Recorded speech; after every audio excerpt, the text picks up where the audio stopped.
வாங்க இன்றைக்கி நம்ம சூப்பரான ஜாமுன் கேசரி எப்படி பண்ணுறதுன்னு பார்க்கலாங்க. அதுக்கு நம்ம 2 குலாப் ஜாமுன் வித் ஜீராவோடு எடுத்துருக்கோம். அப்புறம் 1 கப் ரவை, கொஞ்சம் முந்திரி, கொஞ்சம் கிறிஸ்மஸ் பழம், ஏலக்காய், அப்புறமா நெய் இதெல்லாமே எடுத்துருக்கோம். இதான் நம்மளுக்கு தேவையான பொருள். இப்போ நம்ம வாங்க எப்படி பண்ணுறதுன்னு பார்க்கலாம். பேன் நல்லா ஹீட் ஆனதும் நெய் நல்லா தாராளமாக விட்டுக்கோங்க. விட்டுட்டு அந்த நெய் ஹீட் ஆனதுமே முந்திரியும் கிறிஸ்மஸ் பழத்தையும் நல்லா வறுத்து எடுத்துக்கோங்க.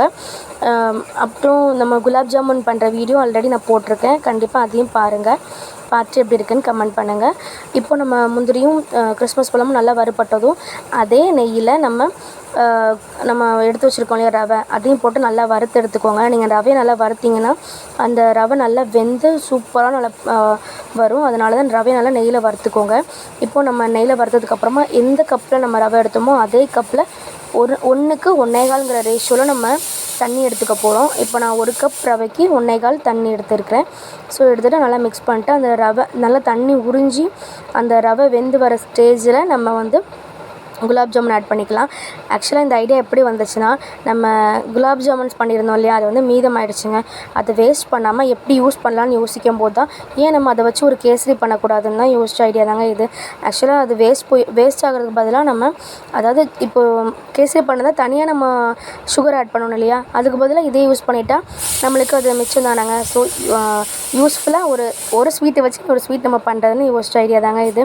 பாருங்கள், நான் எடுத்துருக்க அந்த குலாப் ஜாமுனை குட்டியாக கொஞ்சம் பீஸ் பண்ணி போட்டிருக்கேன். அதையும் இது கூட மிக்ஸ் பண்ணிடலாம். வித் ஜீராவோடு சேர்த்துக்கோங்க. அப்போ தான் நமக்கு அந்த சுகர் நல்லா சேர்ந்து நல்லா இனிப்பாக இருக்கும். இப்போ அந்த பெரிய பீஸாக இருக்கிற அந்த குலாப் ஜாமுனை நல்லா நீங்களே அந்த கரண்டியை வச்சு நல்லா க்ரஷ் பண்ணி விட்டுக்கோங்க. இப்போ கொஞ்சம் ஃபுட் கலர் சேர்த்துக்கோங்க. ஏன்னா ஃபுட் கலர் சேர்க்கும் போது உங்களுக்கு கூட கொஞ்சம் நல்லாயிருக்கும் பார்க்குறதுக்கு. குழந்தைங்களும் நல்லா விரும்பி சாப்பிடுவாங்க கலர்ஃபுல்லாக இருக்கணும்னு. இப்போ நல்லா மிக்ஸ் பண்ணி எடுத்துட்டிங்கன்னா அது கொஞ்சம் இது எல்லாமே இந்த ஸ்வீட் எல்லாமே சேர்ந்து வர அளவுக்கு மிக்ஸ் பண்ணி எடுத்துட்டிங்கன்னா சூப்பரான ஜாமுன் கேசரி ரெடி. இப்போ நம்ம வறுத்து வச்சுருக்க முந்திரி, அப்புறம் கிறிஸ்மஸ் பழம் கூடவே கொஞ்சமாக நெய் விட்டுட்டு இறக்கி வச்சிட்டிங்கன்னா சூப்பரான ஜாமுன் கேசரி ரெடி ஆகிடுங்க. கண்டிப்பாக இதே மாதிரி ட்ரை பண்ணி பாருங்கள்.